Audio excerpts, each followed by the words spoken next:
මිනාසන් කොනිචිවා සුබ දවසක් සියලු දෙනාටම ජපන් බබා YouTube channel එකට ඔයාලව ආදරයෙන් එකතු කරගන්නවා. ජපන් භාෂා ප්‍රවීණතා විභාග JLPT NAT N5 මට්ටමට අදාළ වන kanji තමයි අපි මේ වීඩියෝ මාලාව ඔස්සේ සාකච්ඡා කරන්න බලාපොරොත්තු වෙන්නේ. අපි බලමු N5 මට්ටමේදී අපිට ඉගෙන ගන්න තියෙන kanji කියන එකට අරගෙන ඒවා හරි විදිහට ලියන්නේ කොහොමද අඳුරගන්නේ කොහොමද ඒ kanji වල ඔන්යොමි කුන්යොමි ශබ්ද මොනවාද සහ N5 මට්ටමේදී අපිට ඒ kanji වලින් ඉගෙන ගන්න තියෙන වචන මොනවාද කියලා මේ වීඩියෝ මාලාව ඔස්සේ අපි සාකච්ඡා කරමු. ඉතින් ආදරෙන් මතක් කරනවා තාමත් ඔයා ජපන් බබා YouTube channel එක subscribe නොකරපු කෙනෙක් නම් channel එක subscribe කරලා මතක ඇතිව bell icon එකත් click කරලා තියාගන්න. අලුත් වීඩියෝ එකක් අප්ලෝඩ් කරපු ගමන් ඔයාලට notification බලා ගන්න පුළුවන්. අපි එහෙනම් බලමු අපිට ඉගෙන ගන්න තියෙන kanji මොනවාද කියලා. අපිට ඉගෙන ගන්න තියෙන ඊළඟ kanjiය තමයි මේ තියෙන්නේ. 101 වෙනි kanjiය. ඉම කියන kanjiය. kanji no imi wa දැන් අද මේ මාසය මේ සතිය මේ අවුරුද්ද වගේ දේවල් ලියන්න අපි පාවිච්චි කරන ඉම kanjiය තමයි මේ තියෙන්නේ. ඔයාලට පේනවද මම මේ පෙන්වලා තියෙන රූපය? හොඳට බලන්නේ රූපය දිහා. උඩින් වටකුරු හැඩයක් තියෙනවා. මේක බහාලුමක් යම්කිසි බඳුනක් හෝ කවුළුවක උඩ කොටසක්. ඊට පස්සේ හිස් අවකාශයක් එක්ක යට කොටසක් තියෙනවා. එතකොට මේ උඩ කොටස විවෘත වෙලා තියෙන්නේ. මේ මොහොත දැන් විවෘත වෙලා තියෙනවා කියන අදහස තමයි මේකෙන් පෙන්눔 කරන්නේ. පැරණි චීන යුගයේදී දැන් කියන අදහස පෙන්වන්න උඩින් විවෘත කරපු බහාලුමක් හෝ බඳුනක් වගේ දෙයක් රූපයක් එළියට ඇරලා තිබුණා. ඕන එකෙන් අදහස් කළේ කවුළුව අරින මොහොත දැන් කියන අදහස. ඒ කියන්නේ බහාලුම දොර හෝ බඳුන දැන් විවෘතයි. මෙය මේ මොහොත කියන්නයි ඕනේ යොදාගත්තේ. කාලයත් සංස්කෘතියත් වෙනස් වෙද්දී ඒ රූප සරල වෙලා අවසානයේ අද අපි මේ දකින ඉගෙන ගන්න kanji අක්ෂරයේ බවට හැරවිලා තියෙනවා. මේ kanji අක්ෂර හොඳින් මතක තියාගන්න. මේ විදිහේ ඒ kanji අක්ෂර වලට නිර්මාණය වුණු kanji අක්ෂර නිර්මාණය වුණු විදිය ගැන කියන විවිධ කතා සහ මේ රූප ඔයාලට උපයෝගී කරගන්න පුළුවන්. මේ ඉම kanjiය කකිජූන් එකකට ඉස්රෝ කෝඩ් එකකට ලියද්දී කකුසු ඉස්රොක් ඉරි කෑලි 4කින් තමයි kanjiය ලියන්නේ. දෙවා කොනෝ kanji no කකි කතාව මිතෙ මිමෂෝ මේ kanjiය කොහොමද හරි විදිහට ඉස්රෝ කෝඩ් එකකට අනුව ලියන්නේ කියලා අපි දැන් බලමු.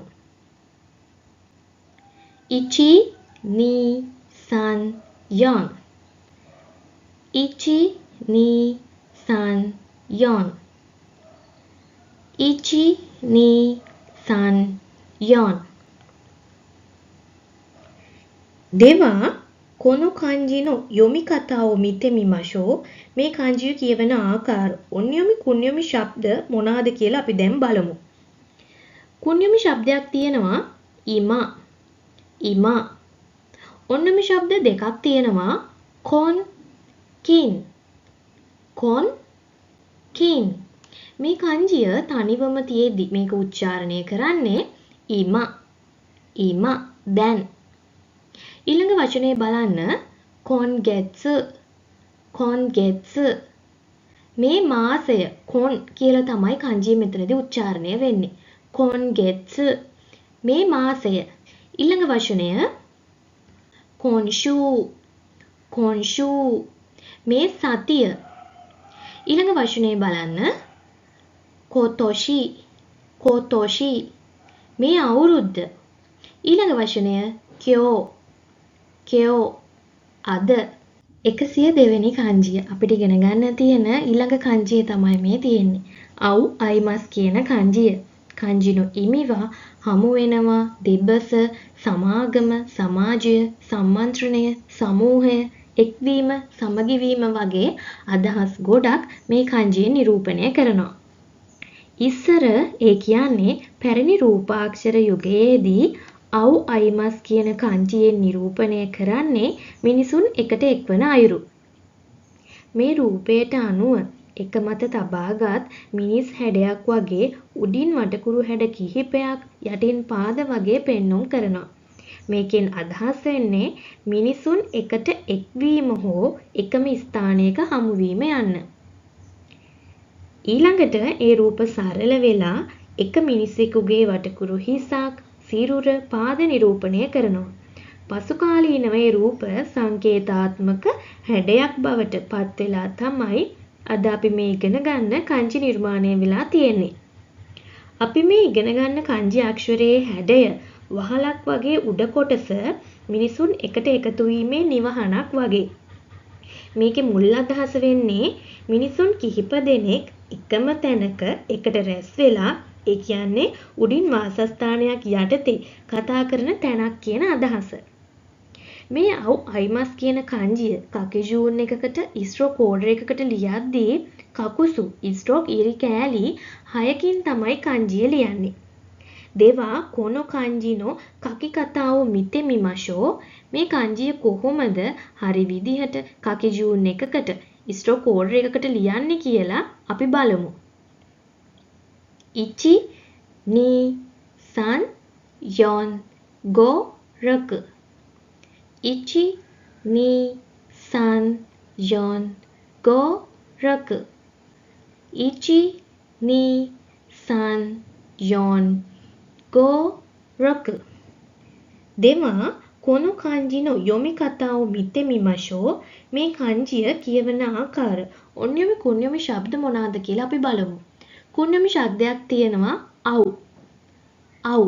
ඔයාලා දැන් දන්නවා මේ kanjiයෙන් උච්චාරණය වෙන්නේ වනහනෙන් පිටත තියෙන ශබ්දය. ආ ශබ්දය. ඔන්යොමි ශබ්දයක් තියෙනවා කයි. කයි. පළවෙනි වචනේ බලන්න අව්. අව්. ආ ශබ්දය තමයි kanjiයෙන් උච්චාරණය වෙන්නේ. අව් අයිමස්. හමු වෙනවා. හමු වන කියන අදහස. ඊළඟ වචනේ බලන්න කයිවා. කයිවා. කයි කියලා තමයි kanjiයෙන් උච්චාරණය වෙන්නේ. කයිවා. දෙබස සංවාද කියන තේරුම. ඊළඟ වචනේ බලන්න කයිෂා. කයිෂා සමාගම. ඊළඟ වචනේ ශකයි. ශකයි. ශකයි. කයි කියලා තමයි kanjiයෙන් උච්චාරණය වෙන්නේ. ශකයි සමාජය. ඊළඟ වචනය කයිගි. කයිගි සම්මන්ත්‍රණය රැස්වීම කියන අදහස. අපිට ඉගෙන ගන්න තියෙන ඊළඟ kanjiය තමයි මේ තියෙන්නේ. ශා kanjiය. kanjino ඉමිවා සමාජය, සමාගම, ආයතන ප්‍රධානියා, සේවකයා, දේවස්ථානය කියන අර්ථ මේ kanjiයට තියෙනවා. පැරණි චීනයේ මේ kanjiයෙන් නිරූපණය කළේ පොළවේ දෙවියන්ට පූජා කරන තැනක් කියන අදහස. kanjiය කොටස් දෙකකින් නිර්මාණය වෙලා තිනවා ඔයාලට පේනවා. මේ කොටස් දෙකෙන් පළමුවෙනි වම් පැත්තේ තියෙන කොටසින් දෙවියන්ට පූජා කරන විදිහ පෙන්눔 කරනවා. අනිත් කොටසින් දකුණු පැත්තේ තියෙන කොටසින් පොළව කියන අදහස අපි කලින් ඉගෙන ගත්ත kanjiයක් මේ kanjiය නිරූපණය කරනවා. එතකොට මේ සම්පූර්ණ kanjiයෙන් අදහස් වෙන්නේ පොළව මත දෙවියන්ට පූජා කරන ස්ථානය, දේවස්ථානය කියන අදහස. මුල් අදහස දෙවියන්ට පූජා කරන තැනක් වුණත් පසුව එය මිනිසුන් එකතු වන තැන කියන අදහසට පරිවර්තනය වුණා පසු කාලීනව. සරලව කියනවා නම් පොළව මත දෙවියන්ට පූජා කරන තැනක් තිබුණා. එතන මිනිස් සමාජය එකතු වෙලා ප්‍රාර්ථනා කරා. ඒ තැනට කියනවා සමූහය සහ දෙවියන් එකතු වන තැන කියලා. ඒ අදහස තමයි මේ kanji අක්ෂරයෙන් නිරූපණය කරන්නේ. මේ ශා kanjiය කකිජූන් එකකට ස්ට්‍රෝක් ඕඩර් එකකට ලියද්දී කකුසු ස්ට්‍රෝක් ඉරි කෑලි 7කින් තමයි මේ kanjiය ලියන්නේ. දෙවා කොනෝ kanjino කකි කතාව මිතෙමිමෂෝ මේ kanjiය කොහොමද හරි විදිහට ලියන්නේ කියලා අපි දැන් බලමු. ඉචි නී සන් යොන් ගෝ රක නන ඉචි නී සන් යොන් ගෝ රක නන ඉචි නී සන් යොන් ගෝ රක නන දෙවා කොන kanji no යොමිකතා wo mite mimashō මේ kanjiය කියවෙන ආකාර ඔන්යොමි කුණ්‍යොමි ශබ්ද මොනවාද කියලා අපි බලමු. කුණ්‍යොමි ශබ්දයක් නැහැ. ඔන්යොමි ශබ්දයක් තියෙනවා ෂා. ෂා. පළවෙනි වචනේ බලන්න. ශාකයි ශාකයි ෂා ෂා කියලා තමයි kanji උච්චාරණය වෙන්නේ. එතකොට කයි kanjiය තමයි අපි දැන් මීට ටිකකට කලින් ඉගෙන ගත්තේ. ශාකයි සමාජය. ඊළඟ වචනේ බලන්න. කයිෂා කයිෂා කයිෂා සමාගම. ඊළඟ වචනේ ශචෝ ශචෝ ආයතන ප්‍රධානියා. ඊළඟ වචනේ ෂයින් ෂයින් සේවකයා. ඊළඟ වචනේ ජින්ජා ජින්ජා. මෙතන ජා කියලා තමයි මේ kanji උච්චාරණය වෙන්නේ. මේ kanjiයේ ඔන්යොමි කුණ්‍යොමි ශබ්දයක් නෙමෙයි මෙතනදී උච්චාරණය වෙන්නේ ජින්ජා. ශින්තෝ විහාරස්ථානය ශින්තෝ දේවස්ථානය කියන අදහස. 104 වෙනි kanjiය අපිට ඉගෙන ගන්න තියෙන ඊළඟ kanjiය තමයි මේ තියෙන්නේ මිසේ කියන kanjiය. kanji no ඉමිවා කඩය, ගොඩනැගිල්ලක්, වෙළඳ සැලක්, ගබඩාව, කළමනාකරු, ලිපිකරු කියන්න අපි පාවිච්චි කරන මිසේ kanjiය තමයි මේ තියෙන්නේ. ඔයාලට පේනවද මේ රූපය? මේ රූපාක්ෂරයේ ඉහළ කොටසින් නිරූපණය කරන්නේ ඇඳිරි ගෙයක්. ඒ කියන්නේ යම්කිසි ස්ථානයක්. පහළ කොටසින් නිරූපණය කරන්නේ යම්කිසි කෙනෙක් හෝ දේවල් තියෙනවා ඒ කෙනා උත්තර දෙනවා කියන අදහස. එතකොට මේ රූපයේ සම්පූර්ණ අදහස වෙන්නේ ඇඳිරි ගෙයක් ඇතුළත ඉඳන් කෙනෙක් වෙළඳාම් කරනවා කියන අදහස. ඒ කියන්නේ වෙළඳාම් කරන තැනක් කියන අදහස. මේ මිසේ kanjiය කකිජූන් එකකට ස්ට්‍රෝක් ඕඩර් එකකට ලියද්දී කකුසු ස්ට්‍රෝක් ඉරි කෑලි 8කින් තමයි මේ kanjiය ලියන්නේ. දෙවා කොන kanji no කකි කතාව මිතේ මිමෂෝ මේ kanjiය කොහොමද හරි විදිහට ලියන්නේ කියලා අපි දැන් බලමු. ඉචි ni san yon go roku nana hachi. ඉචි ni san yon go roku nana hachi. ඉචි ni san yon go roku nana hachi. දෙවා කොන kanji no යොමිකතා wo mite mimashō මේ kanjiය කියවන ආකාර ඔන්යොමි කුණ්‍යොමි ශබ්ද මොනවාද කියලා අපි දැන් බලමු. කුණ්‍යොමි ශබ්දයක් තියෙනවා මිසේ මිසේ. ඔන්යොමි ශබ්දයක් තියෙනවා තෙන් තෙන්. මේ kanjiය තනිවම තියෙද්දි අපි මේක උච්චාරණය කරන්නේ මිසේ මිසේ කඩය. ඊළඟ වචනේ බලන්න. තෙන් ඉන් තෙන් ඉන් තෙන් ඉන් ලිපිකරු තෙන් ඉන් තෙන් කියලා තමයි kanji උච්චාරණය වෙන්නේ. ඊළඟ වචනේ බලන්න. තෙන්චෝ තෙන්චෝ කලමනාකරු. ඊළඟ වචනය තෙන්පෝ තෙන්පෝ ගබඩාව. ඊළඟ වචනය ෂොතෙන් ෂොතෙන් පොත් සාප්පුව. අපිට ඉගෙන ගන්න තියෙන 105 වෙනි kanjiය තමයි මේ තියෙන්නේ. එකි kanjiය kanji no ඉමිවා දුම්රියපල, දුම්රිය මැදිරි, දුම්රියපල ප්‍රධානියා, දුම්රියපල ඉදිරිපිට වගේ වචන ලියන්න අපි පාවිච්චි කරන kanjiය තමයි මේ තියෙන්නේ. මේ kanjiය කොටස් දෙකකින් නිර්මාණය වෙලා තියෙන්නේ. පළවෙනි කොටස ඒ කියන්නේ වම් පැත්තේ තියෙන කොටසින් නිරූපණය කරන්නේ අශ්වයෙක්ව. මේක උමා kanjiය, අශ්වයා කියන kanjiය. පැරණි කාලයේ ප්‍රවාහනය අශ්වයින් මත සිදු කළා. ඒ නිසා ගමන් කිරීම සහ ප්‍රවාහනය යන අදහස මේ කොටසින් අදහස් කරනවා. දෙවෙනි කොටස දකුණු පැත්තේ තියෙන කොටසින් නිරූපණය කරන්නේ ශක kanjiය. ඒ කියන්නේ මිනුම හෝ පියවර කියන්න අපි පාවිච්චි කරන kanjiය. එතකොට ඒකෙන් අදහස් කරන්නේ දුරමානය කියන අර්ථය. මේ කොටස් දෙක එකට එකතු වුනහම අශ්වීන් මගින් මිනුම් කරමින් ගමන් කරන ස්ථානය කියන අදහස පෙන්눔 කරනවා. පසු කාලීනව ගමන් අතර නවතින ස්ථානය ඊට පසුව ස්ථානය යන අර්ථයේ විදිහට මේක පරිවර්තනය වුණා. පැරණි චීන ජපාන් රාජධානිවල දිගු ගමන් කිරීමේ මාර්ග අසල අශ්වීන් හුවමාරු කර ගැනීමේ ස්ථාන තිබ්බා. ඒ ස්ථානවලට අශ්වීන් පිටේ මිනිසුන් ආවට පස්සේ ඔවුන් අශ්වීන් හුවමාරු කරගෙන විවේක අරගෙන කෑම කාලා තැපැල් පණිවිඩ හුවමාරු කර ගැනීම වගේ දේවල් මේ ස්ථානවල කරා. ඒ ස්ථාන මේ kanji අක්ෂරයෙන් ඔවුන් හැඳින්නුවා. පසුකාලීනව යුරෝපීය දුම්රිය ආවට පස්සේ ඒ ස්ථානවල මේ කංජියෙන්ම හඳුන්වපු නිසා තමයි දුම්රියපල ස්ථානය අපි මේ කංජිය පාවිච්චි කරන්නේ අදටත්. ඉතින් මේ එකි කංජිය කකිජූන් එකකට ස්ට්‍රෝක් කෝඩර් එකකට ලියද්දී කකුසු ස්ට්‍රෝක් ඉරි කෑලි 14කින් තමයි මේ කංජිය ලියන්නේ.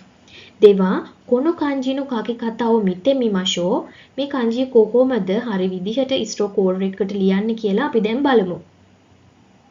ඉචි ni san yon go rak nana hati kiu ju juichi juni jusan juyon ichi ni san yon go rak nana hati kiu ju juichi juni jusan juyon ichi ni san yon go rak nana hati kiu ju juichi juni jusan juyon දෙවා කොන කංජින යොමි කතාව මිතෙමිමෂෝ මේ කංජියේ තියෙන ඔන්යොමි කුණ්‍යමි ශබ්ද මොනවාද කියලා අපි බලමු. කුණ්‍යමි ශබ්දයක් නැහැ. ඔන්යොමි ශබ්දයක් තියෙනවා එකි. එකි මේ කංජිය තනිවම තියෙද්දි අපි මේක උච්චාරණය කරන්නේ එකි. එකි දුම්රියපල. ඊළඟ වචනේ බලන්න. එකිචෝ එකිචෝ දුම්රියපල ප්‍රධානිය. එකිචෝ එකිචෝ ඊළඟ වචනේ බලන්න. එකිමයේ එකිමයේ දුම්රියපල ඉදිරිපිට. එකිමයේ ඊළඟ වචනේ බලන්න. එකියින් එකියින් දුම්රිය මැදිරි. එකියින් අපිට ඉගෙන ගන්න තියෙන ඊළඟ කංජිය තමයි මේ තියෙන්නේ හනා කංජිය. කංජින හිමිවා මල මල් බැලීම මල් වෙඩි මල් කඩය මල් වාසික වගේ වචන ලියන්න අපි පාවිච්චි කරන හනා කංජිය තමයි මේ තියෙන්නේ. මේ කංජි අක්ෂරයේ උඩ කොටස කුසකන් මුරි කියන grass plant radical එකෙන් තමයි ආරම්භ වෙන්නේ. ඒ කියන්නේ ගස, පැල ඇටි, මල් වගේ දේවල් සමග සම්බන්ධ අකුරු වල මෙය බොහෝ විට දක්නට ලැබෙනවා. පහළ කොටස කා හනසු කියන අකුරේ ඒකේ අර්ථය පරිවර්තනය වීම හෝ වෙනස් වීම කියන එක. මේ කොටස් දෙක එකට එකතු වුනහම grass සහ change පැලෑටි පරිවර්තනය වෙලා මල් බවට පත්වීම. එනම් පැලෑටියෙන් මලක් ඉපදීම කියන අදහස තමයි මේ සම්පූර්ණ කංජි අක්ෂරයෙන් නිරූපණය වෙන්නේ. මේ කංජිය හනා කංජිය කකිජූන් එකකට ස්ට්‍රෝක් කෝඩර් එකකට ලියද්දී කකුසු ස්ට්‍රෝක් ඉරි කෑලි 7කින් තමයි කංජිය ලියන්නේ. දෙවා කොන කංජිනෝ කකි කතාව මිතෙමිමෂෝ මේ කංජිය කොහොමද හරි විදිහට ලියන්නේ කියලා අපි බලමු.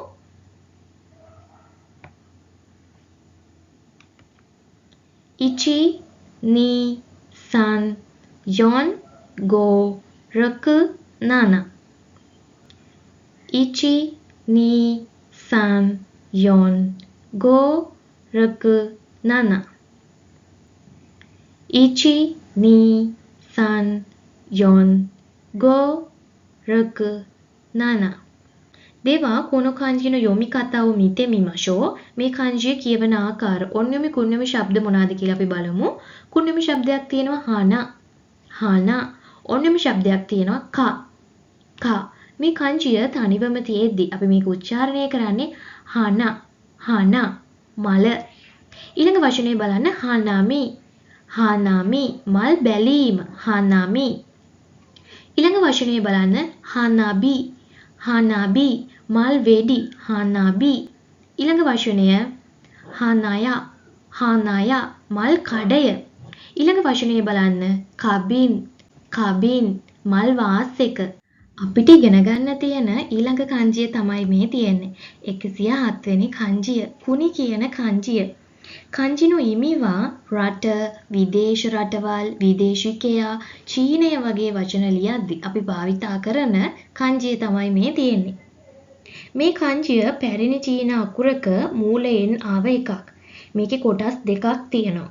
මේ කොටු හැඩයෙන් අදහස් කරන්නේ වටේ බිත්තියක්. එහෙම නැත්නම් සීමාවක් කියන එක. එනම් රටක් කියන එකට සීමාවක් තියෙන තැනක්. රටක් කියන්නේ සීමාවක් තියෙන තැනක් කියන අදහස. මැද කොටස මැණික බෝලය කියන්න අපි පාවිච්චි කරන kanjiයේ කොටසක් තමයි මේ තියෙන්නේ. ඒකෙන් අදහස් වෙන්නේ අගනාදයක් කියන අදහස. එතකොට මේ සම්පූර්ණ kanjiයෙන් අදහස් කරන්නේ රටක් කියන එක වට කරලා තියෙන අගනා භූමියක්. රට කියන අදහස තමයි ඉස්මතු කරන්නේ. මේ කුණි kanjiය කකිජූන් එකකට ඉස්රෝ කෝඩ් එකකට ලියද්දී කකුසු ඉස්රෝ කිරි කෑලි 8කින් තමයි kanjiය ලියන්නේ. දෙවා කොනෝ kanji no kaki kata wo mite mimashou මේ kanjiය කොහොමද හරි විදිහට ලියන්නේ කියලා අපි දැන් බලමු.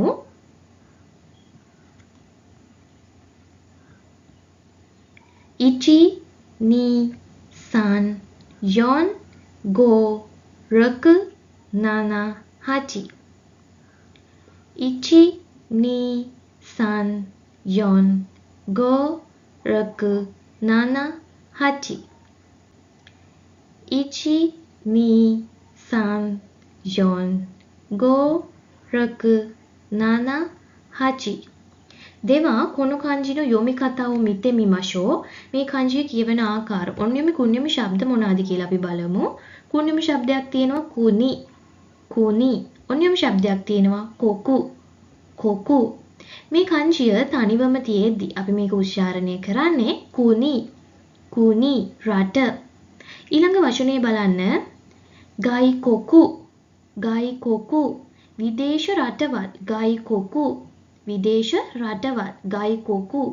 ඊළඟ වචනේ බලන්න ගයිකොකුජින් ගයිකොකුජින් විදේශිකයා ගයිකොකුජින්. ඊළඟ වචනය චූගොකු චූගොකු චීනය. අපිට ඉගෙන ගන්න තියෙන ඊළඟ kanjiය තමයි මේ තියෙන්නේ ශිරොයි සුදු. සුදු කියන kanjiය kanji no yimi wa සුදු කියන kanjiය සුදු පාට කියන්න අපි පාවිච්චි කරන ශිරෝ kanjiය තමයි මේ තියෙන්නේ. මේ kanjiය බලන්න හොඳට ඉරේ ලකුණක් තමයි ඉරේ රූපයක් තමයි පෙන්눔 කරලා තියෙන්නේ. හිරු දවස කියන්න අපි පාවිච්චි කරපු kanjiයේ කොටසක් වගේ ඔයාලට පේනවා ඇති මේ කොටස.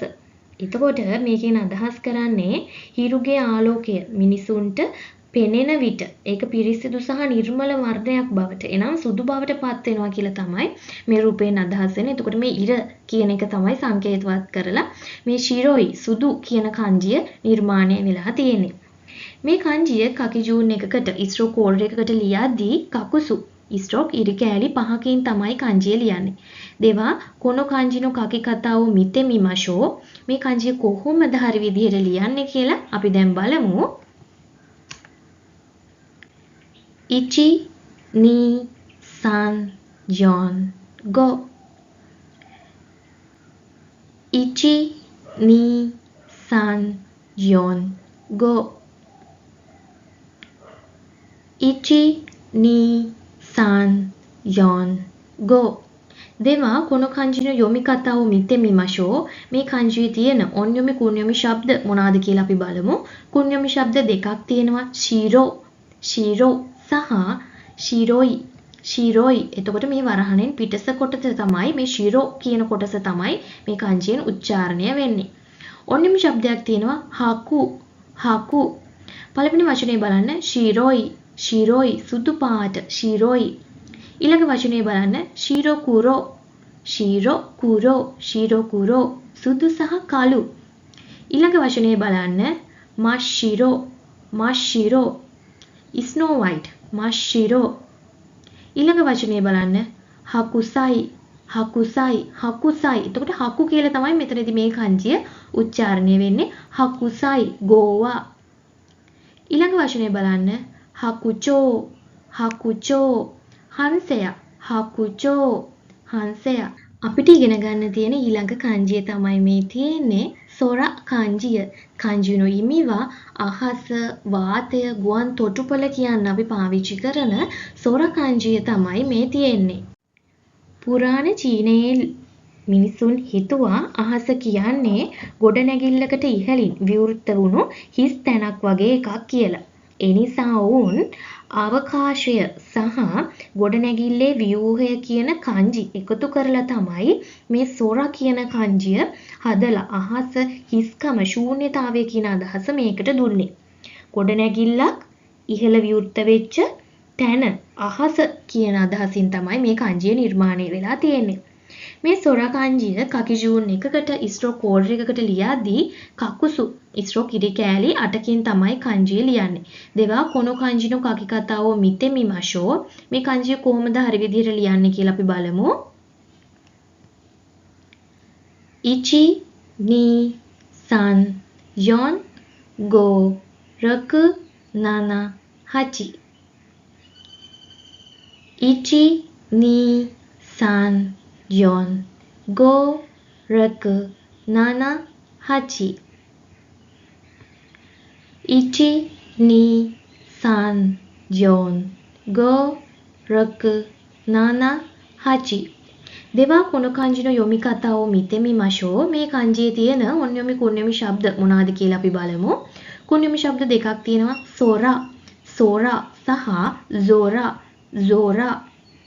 ඔන්යොමි ශබ්දයක් තියෙනවා. කූ කූ. මේ kanjiය තනිවම තියෙද්දි අපි මේක උච්චාරණය කරන්නේ සොරා සොරා අහස. ඊළඟ වචනේ බලන්න. ඕසොරා ඕසොරා විශාල අහස ඕසොරා. zora කියලා තමයි මෙතනදී මේ kanjiය උච්චාරණය වෙන්නේ. ඊළඟ වචනේ බලන්න. කූකි කූකි වාතය කූකි. ඊළඟ වචනේ බලන්න. කූකෝ කූකෝ ගුවන් තොටුපළ කූකෝ. ඊළඟ වචනේ බලන්න. කරතේ කරතේ කරාටි ක්‍රීඩාව කරතේ. N5 මට්ටමේදී අපිට ඉගෙන ගන්න තියෙන අවසාන kanjiය තමයි මේ තියෙන්නේ. den kanjiය. kanji no imiwa දුම්රිය, දුරකථනය, විදුලිය, බැටරිය කියන වචන ලියන්න අපි පාවිච්චි කරන den kanjiය තමයි මේ තියෙන්නේ. මේ kanjiයට දීලා තියෙන මේ රූපය දිහා හොඳට බලන්න. මේ රූපයෙන් පෙන්눔 කරනවා වලාකුළක්.